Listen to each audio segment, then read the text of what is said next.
Gepleýär Azatlyk radio. Öňüňizde saglyk hormatly dinleýijiler. Pragada studiýada Keptäniň jemi bilen men ýokşan anagura. Bu hepde Azatlygyň esas temalarynyň web saytymyzda iň köp okunanlaryň başyny Berdim Muhammedowyň körekönüň $1 milyon sagatlary we kaşaň durmuşy. Mirasçy Serdar Berdim Muhammedow miras hatyna atlanatly makallalar çekýär. Daha şoňda okuwçylardan pornografik maglumatlar gözlenýär. Lewapda proxy ulanjylaryň interneti kesilýär. Benziniň bahasynyň ýokarlanmagynyň fonuna süýt gatyk önümleri 100% gymmatly atly habarlarymyz hem iň köp okunanlaryň bäşligine girdi. Bu hepde iň köp dinlenen gepleşiklerimiziň başyny türk işçilerine Türkmen ilçihanasynyň öňünde piket gurnamagy ruhsat berilmedi atly gepleşik çekýär. Elbette Berdim Muhammedowyň körekönüň $1 milyon sagatlary we kaşaň durmuşy. Mirasçy Serdar Berdim Muhammedow miras hatyna atlanatly gepleşiklerimiz hem köp dinlenenleriň bäşligine girdi. Aşgabatda aýlyklar nagtlaşdyrmak düzgünlerine girilen täze çäklendirme barada gepleşigimiz hem köp dinlendi. Bu hepde iň köp görülen videomuz Owgansanyň aýaly gadaplyk bilen ýençerler atly video boldy. Türkmen görnüşleri 5-nji hepde atly foto sergimizi hem köp adam gördü. Bu hepde iň köp gurrun edilen makallarymyzyň başyna daha şoňda okuwçylardan pornografik maglumatlar gözlenýär atly makaladyr. Hormatly dinleýijiler, hormatly okuwçylar, sizi hem Azatlygyň web saýtyna girip öz pikirleriňizi aýtmaga çagyrýarys. Gepleýär Azatlyk radio. Hormatly dinleýijiler, hepdäniň jemini halkyň sesi bilen dowam etdirýär. Türkmenistanyň mejlisiň 6-njy çagyrylşynyň deputatlarynyň welayet, etraf, şäher halk maslahatlarynyň we geňeşleriň agzalarynyň saýlawlaryna dalaşgär hödürlenýär. Şu aýyň mart aýyna geçirijek saýlawlarda bäýatleşjek kandidatlary belli galmak işi 27 fevralda tamam bolar. Emma Azatlyk radio bilen gurulýan türkmenistanlylar özleriniň deputatlardan tamalarynyň azlygyny sebäbi olardan garaşýan işleriniň kän bitip barmaýanlygyny aýdýarlar. Türkmenistanyň kawarçymyz Sultan Asylow bu mesele bilen gadyklanyp Mary welaýatynyň Türkmenala etrawynyň Türkmenistan Daýhan birleşiginiň rahat geňeşliginden käbe daýda bilen söhbetdeş boldy. Türkmenistanda öz möhleti bilen Türkmen parlamentine vilayet etraf derejesinde oba geňeşliklerine saýlawlar bolup geçýär. Ýöne saýlawçylaryň aglabasy öz deputatlarynyň kimdigini bilmeýärler. Siz öz saýlan deputatlaryňyzy görýäňizmi? Deputatlaryň halkyň arasyna çykýan wagty bolýarmy? Ýok, göremdik. Deputat göremdik, tanamdygym deputatlary. Saýlawlara gatnaşaňyzmy? Gatnaşýar soran. Gatnaşanyňyzda şu kime ses berýäňizi bilýäňizmi? Hawa. Näde bilýäňiz deputatlaryňyzy? Näme üstü bilen tanýaňyz? Suratyny görýäňizmi? Ýa saýlawdan özel özleri bilen duşýaňyzmy? Nähilek şolarla tanyş bolýaňyz? Suratyny ýerede goýulýar deputatlaryň, kandidatlaryň. Gazetlerde çykýar, mekteplerde görýär. Onuň şu saýlawa gatnaşanyňyzda nähilek gatnaşýaňyz? Her masgaladaky saýlawa ses berme hukukly adamlaryň özleri bar gatnaşýarmy? Hawa, gatnaşýar. Her kim özüniň şu degişli adamlar gatnaşýar saýlaw ýaşyna ýetenler. Saýlawda ses beren adamyňyza anam edip berýäňizmi? Biz anam etýär, nädel ondan göremdik. Anan ýaz, ses berýär, durýar, durmaly ýerine ses bermeli ýerine berýär, barýar, gatnaşýar ýöne. Son göremdik. Biziň aladamyz edilen okda. Şu deputatlardan çözülmeli nähilek meseleler garaşýar o wagtda. Bize şolardan garaşýan adamyz, gadymyz, togumyz, çağalar baglanmady ýer we ýer edip berseler, ýollamyz gowdal. Haýsydyr bir işi ýerine ýetirende görnýär şu deputatlaryň bir göze görünüp eden işi görnýärmi? Ýok, göremdik. Şu deputatlaryň biz barada alad etýäni bilemedik, hiç şeýle ýok. O ýaşylar näme bilen meşgul bolýarlar? O wagtdan haş ýaşylyk etýän, aksakallyk etýän ýaşylar tanýaňyz? Ýok, biz tanamdyk şolary. Mene tanamok. Ýaşylar maslahatlaryna gatnaşýan ýaşylar çykýarmy bolanyňdan? Ýok, maslahat gatnaşýanam ýok biziň awamyzda. Gatnaşýan ýaşyl ýok. O wada bar bolan ýaşylar näme bilen meşgul bolýar?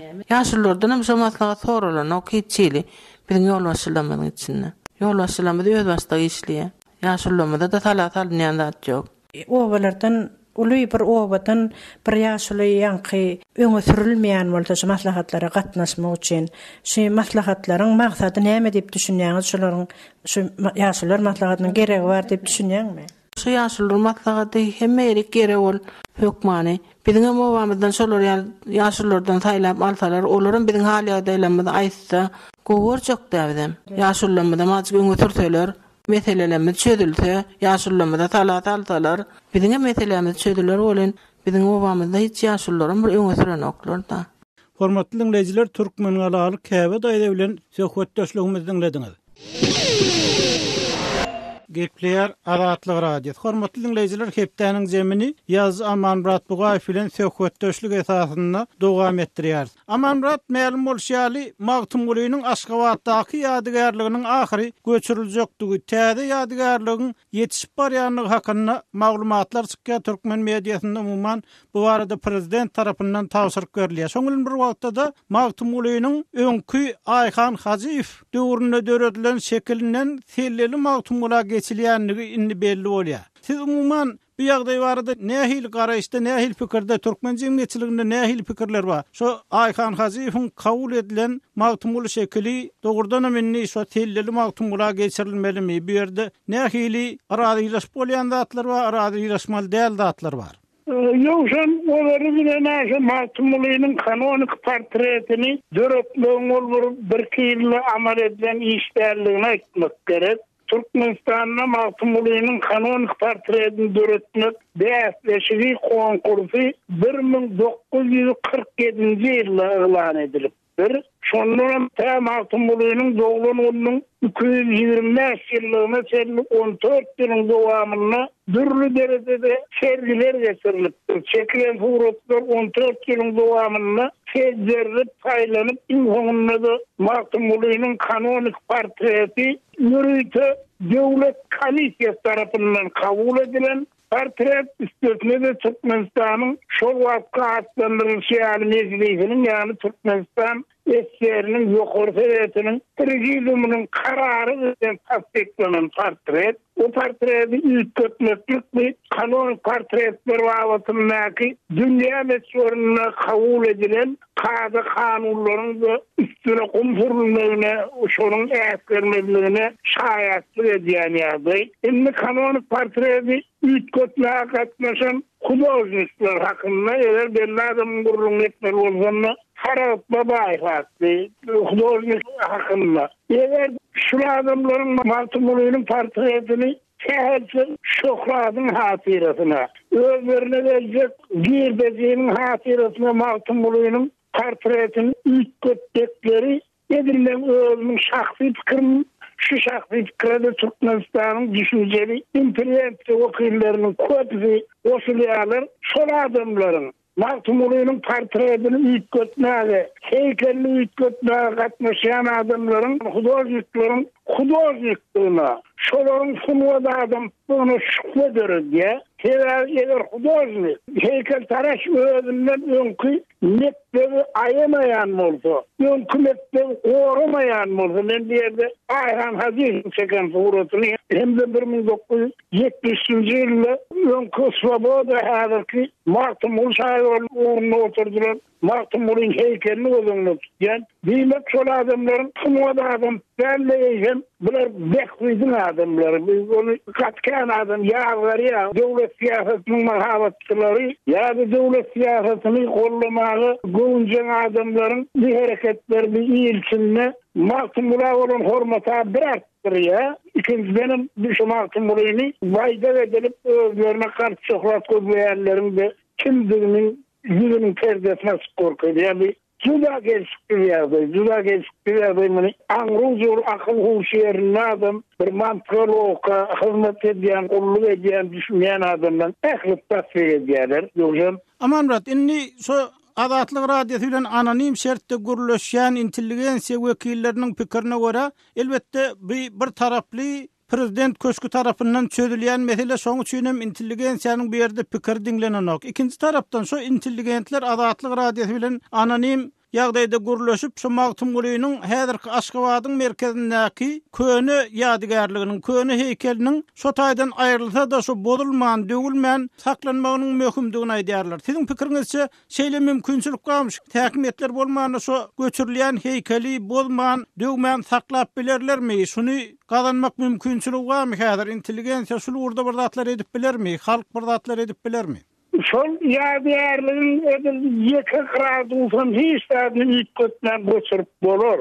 Onda mysal bar, meselem Aşgabat'ın orta arasında bir prezident köşkünün yanına ilçinle buna vakaratlanan Milyas'ın bunun uğruna göre ailenen heykeli vardı. Üzerine şunu götürdüler. Oğlum önkü derecesinde ettiler. Biliyorum onun şöyle keyifkanı ayırdılar. Sotaydan mesela Milyas'ın portretinin buna taraf bu aynen durmağını onu yürütüler ettiler. O mümkünçülük var yani halkın istediği olsa Martımulu'nun heykelinin yütközülmesine bir karşı halk köpçülük. İkinciden o ne yapsın halkın bir ruhi şanslarına uğurlanadım. Ehli konulların sohbetleşine uğurlanan adamın yadıyarlığı ne yapsın şehrin dasına çıkarılmalı. İlatın ayak geterinden alıp yere davetine akıdırılır. Burun sayda hem onun yütközüleceği hakkında burun yok isteselerin olmadan milletler göçün eltiktilerler ol. Aman radında şu adatlık gülen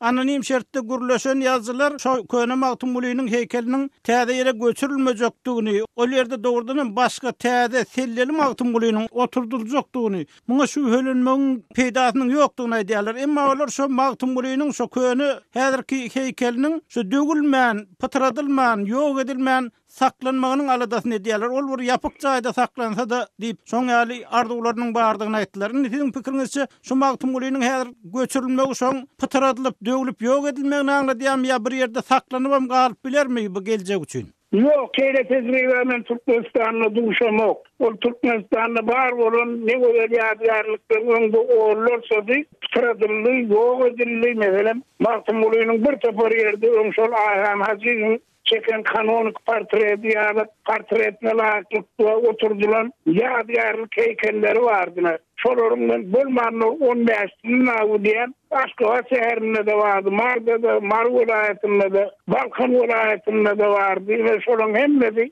küledilip, pytradılıp, bir edilip, vahşiyana hareket edilip, pytradılıp, sonundan yerine seçilen Magtymgulyny oturtdular. Yönüm ben taýda şol bitkiri edýärler bir ýene de bolsa şu men başga bir gödöwrak kurum edýänim bolmagym şu seredip tezip edip döwlet siýasatynyň önüne ýaýaýarlar bir özlerini amana şol hakyky sözler aýdylýar. Halk düşmanlyklary edilerinden gorkanlar hökmüne şo hareket edýärler. Bäde Magtymgulynyň hatyrasy üçin hak üçin edilmeli. Hareket, başka hareket, ýere bir gaýry berse ýoksun, bir wazy has mümtazyn meýlese ýadýarly oturtdy. Baş hormat bäl ýadýarly göwüllerine verenlerine öyle bu Magtymgulynyň ýadýarly bolsun oň beýleki doglan ýogalan senesi bolsun ýene aýrylar muny. Oglan oýunçygyna dönürdiler özünem. Ben tek bir ilmi derecesi ýok adam. Ýaňur zordan bir ilmler akademiýasyna çıkmışlar bolup ýerleşen. Şulardan men student döwrümde de bilýärdim. Magtymgulyň 1733'de däli Magtymgulyň 1724'de doğulurluğunu gören yerlerine, döşlerine hakkları Magtymgulyň müdamada devlet siyasetinin kendi senetçilerin pidafı oluyor. İnmişan pidafı hakan güçlerini Magtymgulyny şova çıkarmak, özlerini Magtymgulyna bolan garaşlar bilen beýlep gözjek bolmak gerekedi. Her tonkullarda hakan güçlerini manamanın gaýry devlet başçylygynyň da hareketli düşünmelersin. Bäriýänlik şohrat paradylaryň garp şohrat gözleýjilerini edýän hareketi. Hormatly dinleýijiler, ýaz Amamrat Bugaýew bilen söhbetdeşligimizi dinlediňiz. Eýsem, bir ýagdaýlar barda size nähil pikir garaýşlar bar? Bize ýazyň, telefon edin. Hormatly dinleýijiler, hepdeniň jemini ýazgy Hudaýberdi haly bilen söhbetdeşlik esasynda dowam etdirýär. Söhbetdeşligiň temasy Türkmen Sowet edebiýatynyň wekilleriniň türkmen mekdeplerine häzir kunny öwrenilişi barada. Hudaýberdi ma'lum bolýar, Türkmen Sowet edebiýatynyň wekilleri ilçinde tanalan adamlar, mektep programasyna giren adamlar belli bir döwür üçin kommunistik ideologiýa hyzmat etdiler. Şoň bilen birlikde de olar şol eserler üçin bayraklary, atlary, derejelere münasip boldular. Eýsem şol adamlaryň, şol ýazgylaryň, şairleriň dörejiligi şuň kunny nähil öwrenilmeli sebäbi çağlarda şu kommunistik döwür, Stalinçilik sütemleri we beýlekler hakynda käňir maglumat ýok. Ikinji tarapdan olaryň eserlerine, käbir kitaplaryna, käbir aýratyn eserlerine şol döwür öwlüp gasp edilýär. Emma türkmen medeniýetyny bu döwrüň edebiýatyna, sunugatyna baha berilmedi. Şunun bilen baglykda şol döwrüň edebi şahsiýetleriniň dörejiliğiniň nähil öwrenilmeli hakyna soraw gelip çykýar. Siziň pikirinizçe bu ýerde nähil çelgilerden ugralynmaly? Bu ýerde esasan şol döwrüň meselesine garap ugralynmaly. Egerde meselem sosializmiň beýleki tarapy, has hakyky tarapy gerek bolsa, şol sosializmde ýaşan Varlam Şalam Fiýaly ýazyjynyň hekaýalary berilipdi. Ýagny sosializmiň ganly eli görkezilipdi. Egerde sosializmiň şo tarapy gerek bolsa, onu hut şeýle eserleri saýlap almaly. Ýogsa ýöne övgü üçin alanynda ol bir medeniýetiň ýüzgaraçylygy bolýar. Biz Sowet döwründe okanymyzda ilkinji Bismillah diýip başlanýan goşgy Körmollanyň alan ýurdun gutly bolsun bolşewik diýen goşgusydy. Ýöne ol aslynda goşgu däl, ol bir gutly Körmollanyň dörejiliginiň öňem ýok, soňam ýok. Ýöne diňe ähli ýerde şol goşgu getirilýärdi. Şolar ýaly etmeli däl. Durmuşyň tejribesi bize şonu etmeli dälligini görkezdi. Oňa derek, egerde beýleki meseleler bar, meselem uruş temasy, halklaryň dostlugy, egerde şol gerek bolsa onu çaraşyryň Ermeni gyýyz diýen goşgusyny alsaň, şol ýerde uruşum bar, halklaryň dostlugum bar. Ýa-da Gara Seyitliğiniň halkym diýen goşgusy we uruş temasyndan. Sebäbi bir şahyrdan, bir uly adamdan diňe bir eseriň bolmagy ýeterlik. Bu dünýä medeniýetini şeýle, meselem biz internasional diýen aýdymy goşgyny alsak, ol 43-nji ýylyň aýagyna çenli Türkmenistanyň şol sany SSR-iň giyimini bolup geldi. Biziň täze giyiminimiz SSR-iň täze giyimini 44-nji ýyldan soň girdi. Şoňa çenli giyimin bolup gelen internasional ýadan Ejen Patieňiň şonun başga bir ütgeşik eseri ýok, başga eserler bar. Ýöne olar öwrenilenok, ol bir gaty dar çäkde agdal geçilýär. Ýa bolmasa yine Fransuz medeniýetine ýüzlensek, Rouge de Lille'in Marseillosy bar. Ol Ejen Patie seredeninde de kiçi şahyr. Onun başga bir eseri ýok. Ýöne Marseillosy dünýäde ýaşap gelýän eser. Hut şoňaly biziň uly atly ýazgylarymyz, şahyrlarymyz şolardan diňe bir eser alınsa, olum döwrüwap eser alınsa, şonuň özü ýeterlik diýip hasap edýän.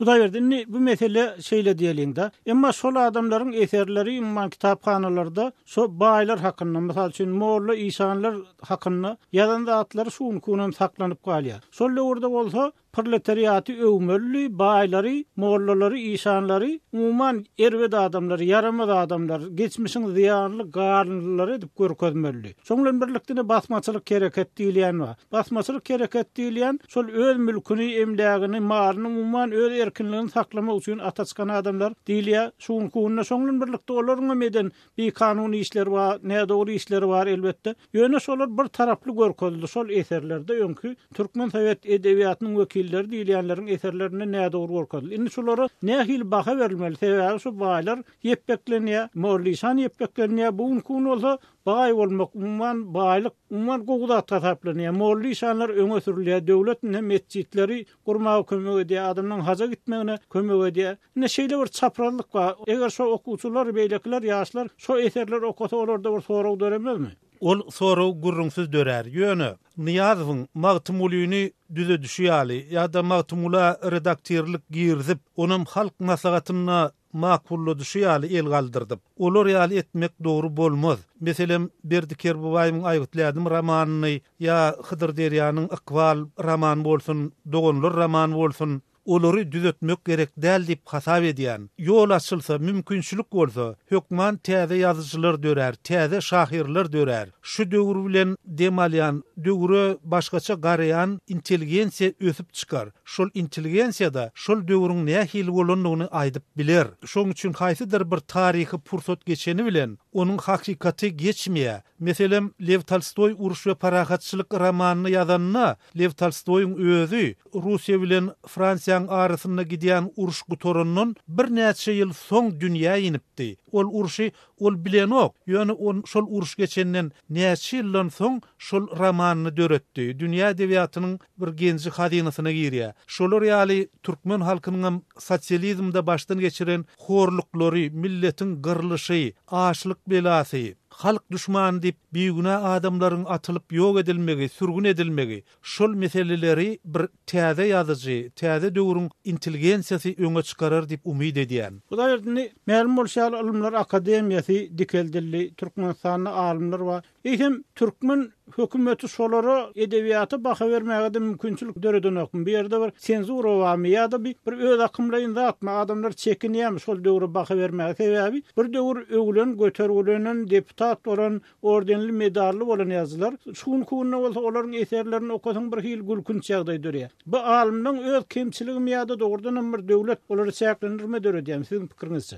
Men pikirimçe ilkinji nowbatda ol ýazyjylaryň, alimlaryň öz kemçiligi. Egerde ýazyp bilýän adam bolsa, ol islenlik hökümetde de öz eserini ýazyp biler. Sebäbi türmede oturup hakykaty ýazýan ýazgylar gaty köp bolupdyr. Şoň bilen birlikde egerde Türkmenistanyny zekinli hakykata hormat goýan, hakykaty aýtmak isleýän adam bolsa onu ýazyp biler. Döwlet dawatyna da ol şeýle sebäbi çekeleşme, edebi tanqid ähli döwürlerde bolupdyr. Meselem sosializm gelmezden öň, rewolýusiýadan has öňkü döwürde de edebi birleşmeler bolupdyr, edebi çekişmeler bolupdyr. Ol ähli döwürlerde de bolýar we ol dowam eder. Ýöne türkmen halkyna iň esasy ýetmeýän zat ýetizlikin, hakykaty aýdyp biljek adam. Hormatly dinleyijiler, ýazgy Hudaýberdi haly bilen söhbetdeşligimizi dinlediňiz. Eýsem bu mesele barada sizde nähili pikir garaýşlar bar? Bize ýazyň, telefon edin.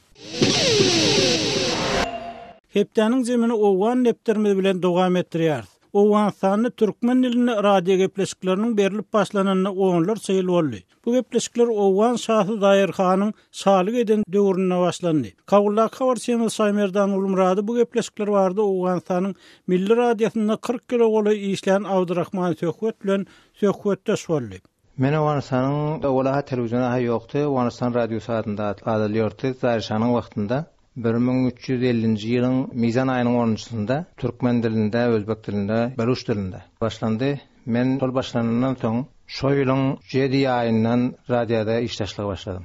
Şondan soň Zaýir ýykylyp, ondan soň Dawudhan Jamhuriýet elan edinçe hem bu dowam edip geldi. Dawudhan Jamhuriýet elan edenden soň Rozaýda munyň neşr wagty agdaçara gabat gelýär diýip şol bahana bilen bu bernamany beklediler. Şoňa men şonda işläp geldim. Türkmen dilinde berilýän gepleşiklerde nähil gepleşikler berýän? Aýdymsa syýasy gurulmalar, edebi, medeni. Zaýir şanyň wagtynda ýa Dawudyň wagtynda berilýän bernamalarda hemmedat elenýärdi. Şol wagtda türkmeni, özbeki dillerdäki berilýän bernamanyň adyny mahally bernamalar goýdular. Şonuň başlygy Fayzulla Aýmak diýen bir kişi. Bu Fayzulla Aýmak diýen kişi ýokarynyň sargydy bilen köp bir zatlardan gorkýardylar. Mesela bizler bir şiir okujak bolsak, şol şiiri okumakdan geçýärdik. Delili hem şiirde kan, kılıç, şemşir, hanjar, tir, keman şu zatlar çykarmaly bolýardy. Ondan şol şaýryň aýdan bir sözüni şiirinden gysgalsaň, ol şiirde aslan şol mazmun diýen zat ýok bolýardy. Şonuň üçin bizler şiir okabilimiz ýokdy. Bir helek syýasy gurulmagy aýtmaga haýana dursun, hatda şol tüpeň okuluj şu zatlaryň adyny tutmakdan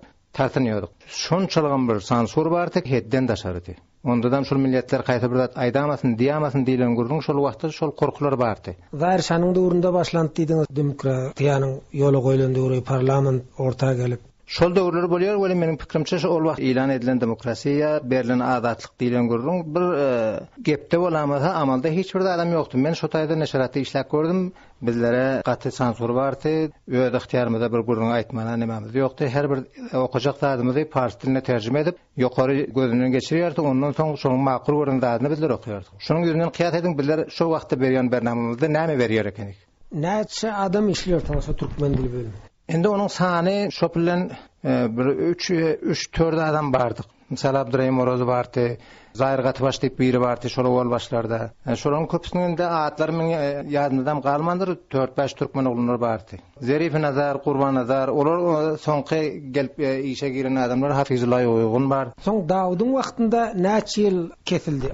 Dawudyň wagtyndan ta 1357-nji ýylda Sowr inqilaby diýilerinde şol ködeta bolýança ýa ködeta bir hiller ködeta diýip bir hiller özleri Sowr inqilaby diýer. Sowrun 7-sinde inqilab başlanandan soň bizler gaýtadan bernama beriljek diýdi. Şol Radio Awganystanda bir ýygnak geçirildi. Şol hakda bir kiçik mejlis jagal geçdi. Şonda bar gatnaşdym, nazarlarymyzy aýtdyk. Näme rakamda bolmaly, kança wagt berilse bizlere bernama berilse. Şol hakda bardyk, gurulmaşdyk. Şondan soň bir azyk wagtdan soň Jowdanyň 13-nde Şol bernamalar yani 1357-nji şemsi ýylyň Jowza aýynyň 13-nji-sinde ýene-de şol dillerde gaýtadan bernamalar başlandy. Halky kommunistleriň döwrü. Hawa şolaryň döwründe başlandy. Hormatly dinleýijiler, şonuň bilen hepdeniň zemini geçirip oturýar. Ýene-ki efir duşuklarynda senli hoş saglykda galyň.